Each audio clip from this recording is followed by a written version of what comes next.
I'm Hemant Mehta. And I'm Jessica Bluemke. And you're listening to the podcast for FriendlyAtheist.com. We're here today with Myq Kaplan. You know him from his appearances on Last Comic Standing and every late-night talk show you could think of. He's known for his brilliant wordplay as well as his self-deprecating humor. When you're a Jewish atheist vegan, it's probably hard not to joke about it. His albums Vegan Mind Meld and Meat Robot are absolutely hilarious, but his latest show, Small, Dork and Handsome, is, in my opinion, his best one yet. It's on Netflix right now, and you're going to want to watch it after we're done with this interview. So, Myq, thanks for being with us. Thank you for having me, and I'm fine if people want to watch the Netflix special while they're listening to the interview. To be honest, I'm okay with that, too. Yeah, should we, try to subtext it in and, do a commentary without having it on? We'll post both of them at the same time and then let people choose. It'd be like a Dark Side of the Moon thing. It'd be great. Yes. It would be awesome if this podcast synced up with his Netflix special. Yeah, like The Wizard of Oz and that Pink Floyd album. Exactly. That's it. Okay, so here's this very serious question to start off with. The title, sure. Small, Dork, and Handsome. There is no comma after the word dork. So what do you have against the Oxford comma? I don't have anything against it. There is one where whenever I write it. So I think that somewhere along the line somebody didn't put it there, but I learned that the comma goes there, but I also learned that it is optional. So I don't have a problem with people not putting it, but when I write it, it's there. Well, somebody's really into AP style because AP style does not like Oxford commas. It's very serious. We know the secret inner workings of Netflix now. So why Netflix for this particular special? Was that just a really neat opportunity? Did they seek you out to do this? I made the special before knowing where it was going to go with a company called New Wave. They've produced a lot of specials that have ended up on Netflix, but also places like Comedy Central and Showtime and other things that I feel like Netflix is sort of eventually where everything is, unless it's, just being delivered via Louis C.K.'s website. And I would have been happy for that to be where it ended up, but there's a limited supply of things that go through that little filter. But we shot the special, and then my manager and the production company worked whatever magic that they do, like seeing who wanted it and what would be the best deal for it. And Netflix was the end result, which I'm very happy with. I like that it's there constantly. But it's nice to be somewhere else where maybe potentially there could be a bigger initial payday. But then, some specials on Comedy Central get shown once or twice and then never again. You don't really have control over it. And with Netflix, you don't have control over it either, but it's just there constantly. But anyone can watch it whenever they want. Right. Does it make a difference when you're writing your set if you don't know where it's going? Because I feel like if it's going to be on Comedy Central, maybe you want to tone down language, whereas Netflix, that's not as much of an issue. Does it make it harder to write material when you don't know where it's going to go? No, I never think about the end result. I never think about the product, or I never think about it as a product, when I'm in the process of writing. Number one, there's plenty of things that they do say, late at night, after 11 or midnight on Comedy Central, that you'll be surprised that they're not even bleeping. But also, they'll either bleep everything, or if they want to, or they'll just put out, they'll have, obviously, if it's an hour special, once it's on with commercials, that cuts it down to 42 minutes. So if there's some stuff that doesn't end up in the final, for broadcast cut, so be it. But then the version that comes out either on DVD or as a download that, isn't as regulated, or it's on iTunes as well. So that version can have anything in it that people wanted to. So in general, I don't say tons of things that I think can't say on some television. I say words like bestiality, pedophilia, and necrophilia, but those are all, authorized. Children are allowed to hear those words. Just not act them out. Yeah, there's not tons of swearing in my stuff, though there are certainly words that are probably, quote unquote, worse or less desirable for some if people don't want to hear swears, they might not want to hear some of the content I'm putting out there anyway. But to answer your question, no, I don't. My writing is not affected by anything other than what I want to say and what I think is funny and what I bring to audiences, and just whatever comes through that process is what comes out. So this is a question I've been wanting to ask you for years now. I think on Last Comic Standing, when you were competing on that show, the judges told you at that time that based on your material, you would make a great writer for someone else. You would make a great writer for another comedian. It's a shitty thing to say. It is a kind of shitty thing to say. And in the years since, you've totally ignored that advice and really made a name for yourself. And I guess my question is, did you feel the same way Jessica just did? Did you see that as kind of no, I'm not writing for someone else. I'm doing this for me. What was that? What was your reaction to that? I think that I know what you're talking about, but I don't believe your memory of the thing that I was told is exactly that may in be line, either into the letter or even necessarily with the spirit of what they were saying. Yeah. One of the judges definitely told me that I was a really great comedy writer, which, might be damning with state praise because you don't want to be necessarily just a comedy writer if you're a comedian, because being a comedian is being part writer and part performer. Part performer. That's some comedy writing I just did there for you. But I don't think, they definitely didn't say or imply that I was a good writer for somebody else. I think they were saying that my material was just well written. So you took it as a compliment, and it was a compliment. And Hemmant thought that guy hated you. It certainly wasn't all of the compliments. Like, it wasn't, hey, you're an amazing writer and an amazing performer. Oh, my God, why did he even say both those things separately? You're just amazing. Right.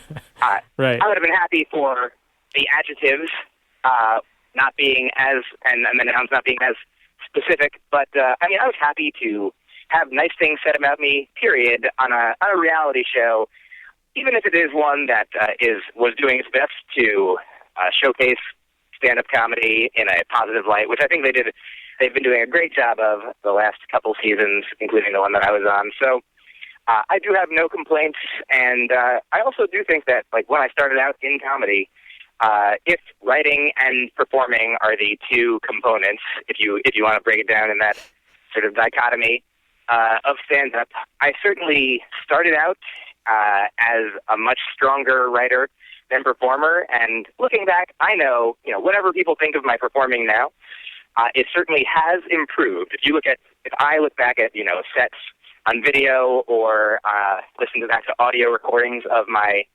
earlier work from 10 years ago, there were definitely jokes that I'm still proud of, or that I'm like, those are definitely fine jokes that I know what I'm talking about. But if I actually witnessed the performance, I will cringe more at sort of the woodenness of my movement, or the haltingness, or the certain things that I would say or do just physically.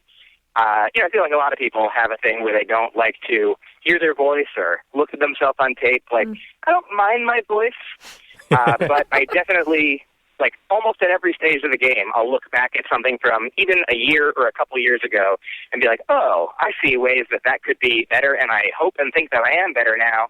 But it's, a constant process of being happy with where I am now, but also, not angry at, but glad that I'm not where I was a year ago, even though I was also happy with where I was then. Yeah. You've improved over time, for sure. Yeah. Well, I think Hemmant and I have both, I don't know if you have, I couldn't speak for you, but I've listened back to, these podcasts. I'm like, Jess, you're an idiot. You should talk less. I do that.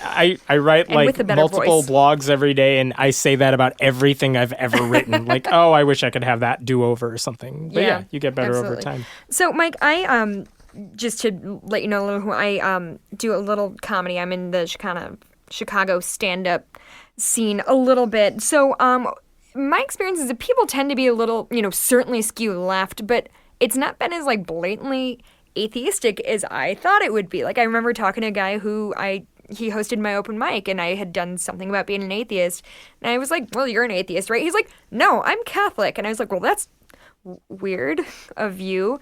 What do you find in, the comedy scene? Do you find people tend to, agree with your sort of worldview in terms of whether or not they believe in a God, or do you find that it's more varied than you'd think? I think that for the people that talk about it are predominantly more on board, more aligned with my way of thinking, which, I probably used to say more that I was an atheist as opposed to, I don't really define myself as such. Like, if somebody, I'd like it rather to be, the beginning of a conversation as opposed to just a label that people will then be able to, tick off the box and be like, oh, well, then I know everything about you. I know how it works. I know what that means. And I have my preconceived notions or connotations that come along with it. And obviously labels can be useful in some respects, but now, when I think I was on the Pete Holmes' podcast, You Made It Weird, and he always asks comedians about their belief in God because he came from he's very spiritual, a more still religious upbringing. Yeah, and he sort of left, I think, the fold of the dogmatic church that he came up in, but he's he likes to believe. He likes belief as a concept. He wants to. He still has that mechanism within him, and I like that. I mean, also, I feel like I get that connection with the world, with love and art and music and humanity and connecting with people and feeling, and doing mushrooms and having legit experiences that.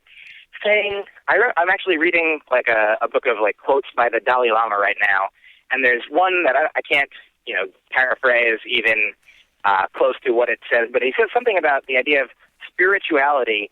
A lot of people think of it as a woo-hoo kind of it doesn't really actually mean anything, but in his understanding, it was more tangible and more connected to it's not supernatural. It's actually spirituality is natural. We all do have this mechanism within us that maybe evolved at some point to to be that God place in your brain or that belief system. And whether you are a hard atheist science person, that's not I believe in what I experience, what I see, what I sense. Mm-hmm. Also, what I read that other people who I trust or respect have said, I believe scientists have done experiments that I haven't replicated myself.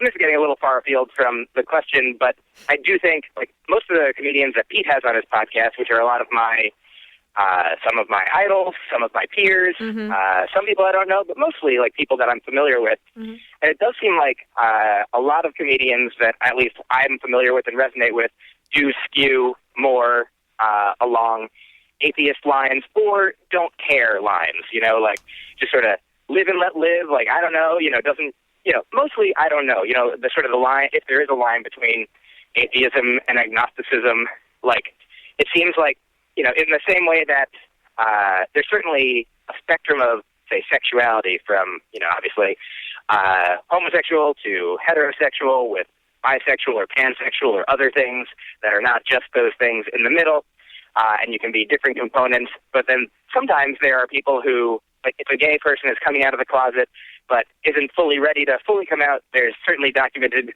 cases of people saying, I'm bisexual, and then eventually being, fully out of the closet and being I'm gay, I was just saying I was bisexual. Mm-hmm. But also there are certainly people who are fully bisexual all the time, and it shouldn't be questioned that is the case. But I think that people use agnostic sort of as the stepping stone, the toe in the water of atheists. I don't know, because it's both they both mean you don't want the label either way. Mm-hmm.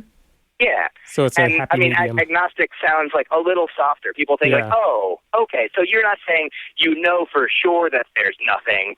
You just don't know. And I don't think that atheism means that, but whenever you have this hard label that is also associated with sort of the loudest and most vocal of the people of that group, whether it's atheism or feminism or whatever it is, those words sometimes turn people away from the reality behind even those words. Even if they would consider themselves those labels otherwise. I think even... there was a study I saw that said, with feminism, 80% of people surveyed said that they were not feminists.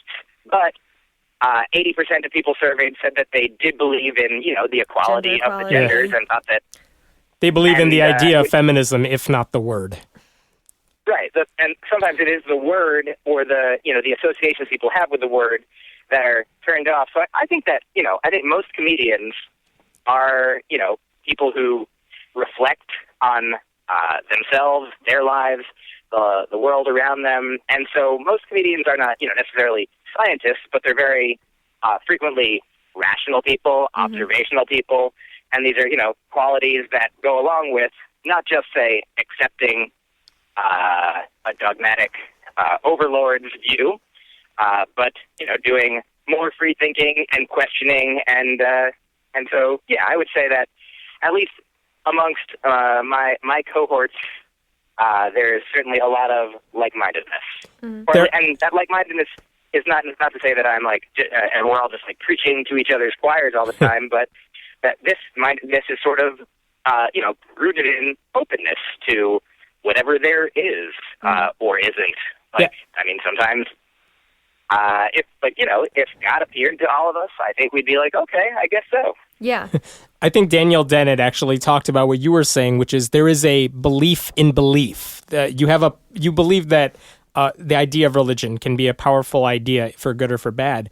I wonder if the fact that when you're an atheist, you are going up against religion, which is such a big and powerful force, I wonder if there's any truth to the idea that many comedians may skew in that direction because it is a lot funnier. You have a lot more material to work with when you're trying to take down something powerful, as opposed to, say, an evangelical Christian who's on stage who probably couldn't joke about religion in the same way. I don't know if you think there's any truth to that or not.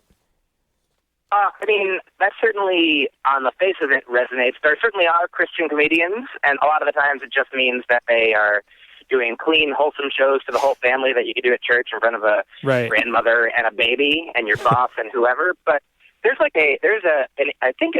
evangelical, or certainly there's a Christian comedian named Brad Stein who I've listened to a long time ago. So I don't remember much of this, but I do remember there was one bit where he was certainly performing for people that were like-minded, like he was preaching to his choir as, just as, like if Bill Maher goes out, even if Bill Maher goes to Alabama, he's performing for the Bill Maher fans of Alabama. Right. And most of Bill Maher's audiences are on board with Bill Maher. It seems unlikely that you'd pay a lot of money to go see Bill Maher deride everything that you believe in. I actually have heard Brad Stein's comedy a little bit, and he goes after things like judicial activism and things like that, what you might expect. That was the exact example I was going to bring up, so maybe that's the only thing he talks about. Yeah. But, I remember, it was something from years ago when it was, I feel like we haven't heard much about activist judges in a while, but there was, I guess, a time when that was a much more hot-button issue that he was tackling. And that's the thing. I mean, that sort of gets into, obviously, other, there's the Bible, and then there's the Constitution. And theoretically, we recognize that the Constitution is a living document. We are allowed to make changes, like the commandments aren't in stone. The amendments can be changed. That's literally what amend means. Right. But we're always still like, but what do these old white-only men, who had slaves think about this thing when they also thought that women shouldn't vote and were property? Like, what do we think they thought? I'm like, well, don't we think? I mean, they didn't have, I don't know when the light bulb came around, they didn't have as much electricity or the internet or connectedness to everything else, like other ways of thinking from all over the world that we have at the tip of our fingers. Or semi-automatic weapons.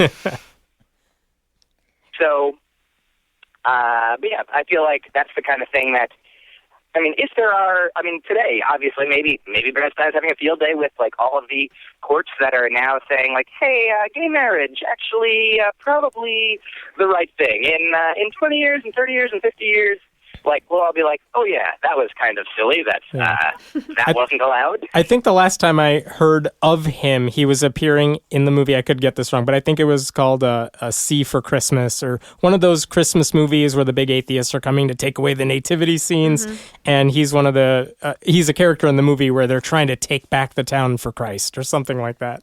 That was the last time I heard of him, anyway. I gotcha. So the point is, there are comedians who you can make any topic funny, kind of from any angle, to depending on your audience and your goal. Like when I would listen to him, I would be like, oh, this is kind of like, I knew a guy who did a character, like a liberal guy who did sort of a right-wing conservative kind of Christian character of a comedian. And I'm like, oh, I can listen to Brad Stein and just imagine that he's like this. But, I also know that he means it. But right. Like the same way that when I worked at a corporate bookstore and we had rallies in the morning, I had to pretend that the guy was like doing satire like Dilbert to not feel the worst about myself. But I definitely, I think, there's certainly, comedy can be about anything, but I'm a fan of the, punching up as opposed to down. Like it's certainly, I'm not going to name, topics or things that there's nothing that's off limits. Like people can make, anything can be made funny. Like if somebody's like, hey, you can't joke about AIDS or cancer or the Holocaust or pedophiles or, there's people that do it brilliantly. And depending on, even like I've listened to, Patrice O'Neill is a guy who I think was brilliant, and I don't agree with everything that he said. And there's comedians today that are alive that, in the same spirit, have like really interesting brains saying really interesting things that I'm like, oh, I wouldn't like feed this thought process into like a developing child's brain, but as it exists, it paints a useful portrait of, something that exists in the world. Like he came from a place, he came from a subset of society where this was his truth, and obviously, different viewpoints are valuable. But yeah, I think it is, to answer your question, to make a long story a different story, but eventually the story that you asked about, and a little shorter. Yeah, it seems like, for me, certainly, I can't really speak for anybody else because I am only myself as far as I know, except when I'm mushrooms, when I am also all others, which I guess I am at all times as well, because time is meaningless. So, it's certainly given you a lot of material. What's that? Religion's certainly given you a lot of material to work with, though. It definitely did in the past, and I guess even my most recent special, like, if people are just watching it, like if you've seen it since it came out, which is probably they're watching it as they're listening to the podcast. Yeah. So they're right. They're up to the part about Judaism now. They're up to the part about Judaism now, so we can touch on that. Say that again? Never mind. It's all good. It's fine. So actually, you finish your thought. My apologies. It is not my desire to not hear everything that you're saying, but sometimes it happens, and I just want to take responsibility, even though it might be Verizon's fault. No big deal. We'll call Verizon, give them a talking to. But, actually, I was on the phone with Verizon yesterday, and they helped me resolve an issue with my that I thought was a problem with my texting mechanism. And then while I was on hold, they were trying to fix it, and the guy had a lot of useful things to tell me about show business. Yeah, I'm sure that advice is always appreciated.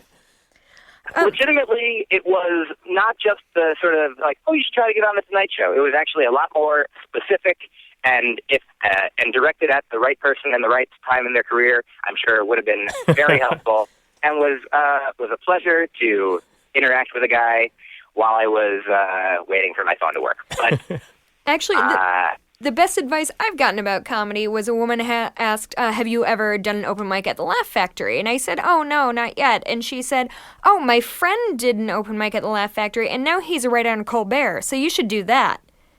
And I was like, it's just that easy. Easy peasy. What am I doing here talking to you? The steps, one stepping stone to the next. But, you were saying, certainly their religion, has a huge impact on the world, and so as part of the world, it is something that I have, observed and taken in and developed thoughts on, and a lot of those thoughts have turned into jokes. And I guess they still are, I was going to say, I'm a little less, I feel like some of the jokes that I made in the past might have been harsher, and I think I've always tried to direct, make if the joke has a target, that the target isn't, individual people who believe specific things that don't hurt anybody, but, the kind more like, extremists whose Right. viewpoints and actions are aimed to do specific damage to groups of people's rights or health or whatever the case may be. And similarly, I know that I'm not perfect. I'm not omnipotent. I don't know everything that exists, and I wouldn't claim that I do. I barely claim to know the things that I think I know. Well, your latest special, you definitely touch on things like the arguments some religious people use against gay marriage Right. equality, things like that. So that makes sense. I'm wondering, what have you learned from the comedians you feel are at the top of their game right now? What have you learned from them, whether you're working with them or watching them? I guess here's a specific thing. I don't know if this is the kind of thing you're looking for, but I had the good fortune to, over the past several years, open for Louis C.K. a few times. And this is actually the first time I'm making this analogy that Eminem is a guy who's, I think, he's one of my favorite, if not my favorite, rappers. And, leaving aside whether, he is now sort of and has always been, homophobic or sexist or whatever the case, certainly those are valid criticisms if you don't want to listen to him. But his rapping is just so technically amazing. And one of the things that he does in rap is, he'll tell a story, and it seems to me that it happens to rhyme. Obviously, his brain has done so much work to create that effortless seemingness, which is the same thing that some of the greatest comedians do. It looks like they're just talking, whereas with rap, he's just it seems like he's like a magnet, just shooting into the future and then drawing rhymes to him and to his story and to the narrative, and words that you're of course I know all these words. It's such a simple sentence, but never constructed like this before. How did this happen? And I feel like Louis does the same thing with sort of social conscience in a lot of ways, or social reasonableness even. He'll just say a thing that is funny because it's true, but because society has become so twisted and far from reasonable on whatever issue it is, just saying the simple truth, which obviously over the course of time has been constructed and developed and honed, but it seems like he's just saying a real thing, and then there it is as humor, the same way that I think The Onion once I saw when, normally The Onion headlines are made up, not true stories, but every once in a while, when Arnold Schwarzenegger became the governor of California, I think their headline was just, Arnold Schwarzenegger now leads world's fifth largest economy. Right. And that was just the truth, and the sheer ridiculousness of it made it comedy. Paula Tompkins, another favorite of mine, put out through, I think, an extra episode of his podcast, the Product Topcast, one of my favorites, it's called Chick Tract, or Chick Tract. It's about, which we're all well aware with. 20 minutes. You familiar with it? Yeah, Oh, yeah. if you're an atheist, those are the old tracts that kind of have the stereotypical view of everybody, and Jesus wins in the end. Yeah. I love this. Paul Tompkins, an amazing comedian, an amazing performer.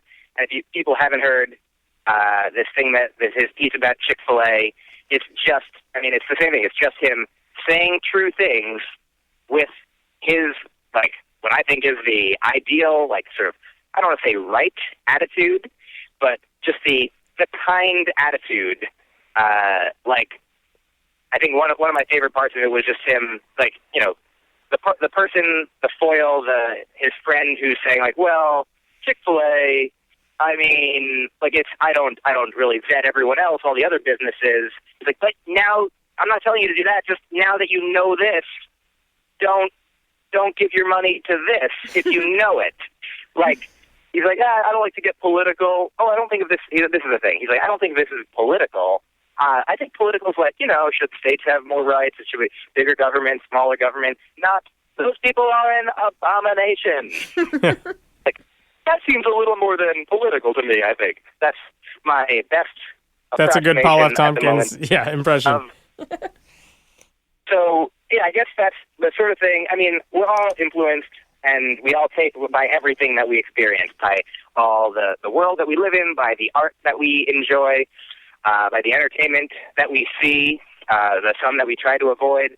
But, I mean, I think obviously the best comedians are just the best at being themselves, like finding what makes them the funniest, what they care about the most, what engages them and what gets audiences to be engaged by them. Mm-hmm. So, it's interesting because I'm both inspired to, obviously you're both the sculptor and the sculpture as a comedian. And, this whole thing about, maybe, I don't know how old it is, but when somebody asks a sculptor, like, how do you sculpt that, how you sculpt an elephant? How do you do that? He's like, well, you just take a block of marble and you chip away and everything that doesn't look like an elephant. And that's the elements of a good joke. What's that? That's the elements of a good joke. You kind of take away the stuff that doesn't work until it does. Mm-hmm. I think, yes, but even more so on a macro level, like that's what you're chipping away the parts of, yourself that you don't want to be yourself, or the parts of, you're this more amorphous whole when you start before you, as some people say, developed your voice or found your persona or whatever, figured out who you are on stage. You're like chipping away parts of you that won't be you, that aren't you, or parts of the world that you're like, oh, I don't want this part. I don't want to say this kind of thing. So just figuring out who you are, and even obviously you are an evolving thing. So it's like you're a living sculpture, and you're like, I'm not an elephant, but maybe I am. Maybe I'll eventually be an elephant. That's how my comedy's heading, I think. Myq, one last question for you. You told the New York Times a couple of years ago that no joke is ever finished. And I wonder if there is any joke of yours, or how often does that happen, where you rewatch one of your old albums or specials and you're like, oh, I wish I could have a do-over on that one because I could have gotten an extra laugh or three. Well, I guess, I stand by what I said. There's certainly jokes that, you think that you've gotten everything out of. And if I don't, I don't go back and listen to my first album very frequently, but I guess if I did listen to it all the time, I would continually find new things in it. The same way, what does happen more is like the Netflix special, I recorded it in April of 2013, I believe. And then from that point on, I started, I didn't immediately discard all those jokes as I would perform on the road. I would still be performing. I had some new jokes that weren't in the special, weren't ready to be recorded yet. So those would eventually become the bulk of now, what I'm doing now, which is all new since the special. But for a time, I was doing, like my closer would probably be something that was in the special still. And so, like anything, like the same way that, like language changes and keeps growing and developing, and people get mad at it even though that's how it works, and people revere Latin, but only because it's dead. Like, language always changes as long as people are speaking it. And we're like, oh, Latin, that's where it's at. It stopped. Like, yeah, because nobody... It's not going to evolve. Only used for science and religion, weirdly. But so there was a time when, eventually all my, jokes sort of get frozen as I stop using them. But for a time, there's definitely like one of the jokes in the special that I came up with, a great line, a couple weeks or a couple months after the special had already been recorded. I'm like, well, I guess... I guess that this line is only for the few months worth of audiences that haven't seen the special. And it was before the special hadn't even come out yet. So somebody could ostensibly have seen me do that joke live, loved it, then see the special and be like, hey, where's that line? I don't know if anybody's listening to my work with so keen an ear, but anyone, feel free to, here's a little guessing game for you. There's the line that is centaur penis that belongs somewhere in the special, and if you want to figure out where it goes, that could be a little game for people. That will be a game. We'll just start inserting it everywhere and see if it makes it even funnier. Maybe we can drop it into our podcast in the next few episodes. Yes. Okay, well, Myq, we don't want to take up too much of your time, so thank you so much for joining us. Have a great show. It was my pleasure. Thank you so much for wanting me to join you, and then allowing me to join you, and for joining me. Everyone's joined. And people can find your latest special, Small, Dork and Handsome. It's on Netflix. Fuck. Damn it, Jessica. I dropped the ball. I'm sorry. Nobody's going to find your special now. Don't worry. We'll provide links on the website when this goes up. The links. Thanks, Myq. Thank you. Thank you for doing that. And I have lots of things online. If you put my name in places, I'm sure you'll find them all, like my podcast, other albums, and whatever else I've done that I don't remember. So thank you. Bye, Thanks, Myq. You've been listening to the podcast for FriendlyAtheist.com. This episode was taped at Cinnamon Sound Studios in Aurora, Illinois. The music was composed by Brad Chagdis. If you like what you're hearing, please consider making a contribution at patreon.com/Hemant. That's He-Man T. We appreciate your support. I'm Hemant Mehta. And I'm Jessica Blimke. We hope you'll join us next time.